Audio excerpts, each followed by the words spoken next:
26. Agrippa dit à Paul, « Il t'est permis de parler pour ta défense. » Et Paul, ayant étendu la main, se justifiait en ces termes. « Je m'estime heureux, roi Agrippa, d'avoir aujourd'hui à me justifier devant toi de toutes les choses dont je suis accusé par les Juifs, car tu connais parfaitement leurs coutumes et leurs discussions. Je te prie donc de m'écouter avec patience. Ma vie, dès les premiers temps de ma jeunesse, est connue de tous les Juifs, puisqu'elle s'est passée à Jérusalem, au milieu de ma nation. Ils savent depuis longtemps, s'ils veulent le déclarer, que j'ai vécu pharisien, selon la secte la plus rigide de notre religion. Et maintenant, je suis mis en jugement parce que j'espère l'accomplissement de la promesse que Dieu a faite à nos pères, et à laquelle aspirent nos 12 tribus, qui servent Dieu continuellement nuit et jour. C'est pour cette espérance, ô roi, que je suis accusé par des Juifs. Quoi, vous semble-t-il incroyable que Dieu ressuscite les morts? Pour moi, j'avais cru devoir agir vigoureusement contre le nom de Jésus de Nazareth. C'est ce que j'ai fait à Jérusalem. J'ai jeté en prison plusieurs des saints, ayant reçu ce pouvoir des principaux sacrificateurs, et, quand on les mettait à mort, je joignais mon suffrage à celui des autres. Je les ai souvent châtiés dans toutes les synagogues, et je les forçais à blasphémer. Dans mes excès de fureur contre eux, je les persécutais même jusque dans les villes étrangères. C'est dans ce but que je me rendis à Damas, avec l'autorisation et la permission des principaux sacrificateurs. Vers le milieu du jour, ô roi, je vis en chemin resplendir autour de moi et de mes compagnons une lumière venant du ciel et dont l'éclat surpassait celui du soleil. Nous tombâmes tous à terre, et j'entendis une voix qui me disait en langue hébraïque, « Saul, Saul, pourquoi me persécutes-tu? Il te serait dur de regimber contre les aiguillons. » Je répondis, « Qui es-tu, Seigneur ?»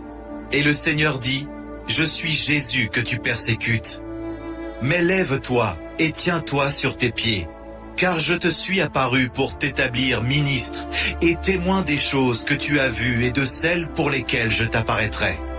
Je t'ai choisi du milieu de ce peuple et du milieu des païens, vers qui je t'envoie, afin que tu leur ouvres les yeux, pour qu'ils passent des ténèbres à la lumière, et de la puissance de Satan à Dieu, pour qu'ils reçoivent, par la foi en moi, le pardon des péchés et l'héritage avec les sanctifiés.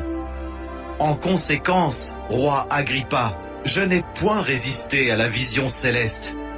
À ceux de Damas d'abord, puis à Jérusalem, dans toute la Judée et chez les païens, j'ai prêché la repentance et la conversion à Dieu, avec la pratique d'œuvres dignes de la repentance. Voilà pourquoi les Juifs se sont saisis de moi dans le temple et ont tâché de me faire périr.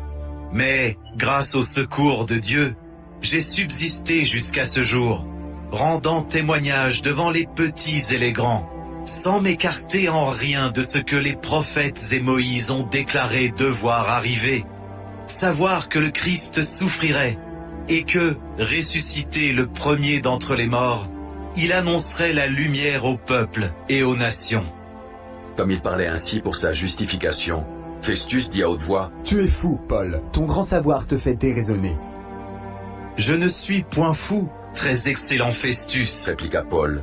Ce sont, au contraire, des paroles de vérité et de bon sens que je prononce. Le roi est instruit de ces choses, et je lui en parle librement, car je suis persuadé qu'il n'en ignore aucune, puisque ce n'est pas en cachette qu'elles se sont passées. Crois-tu aux prophètes, roi Agrippa?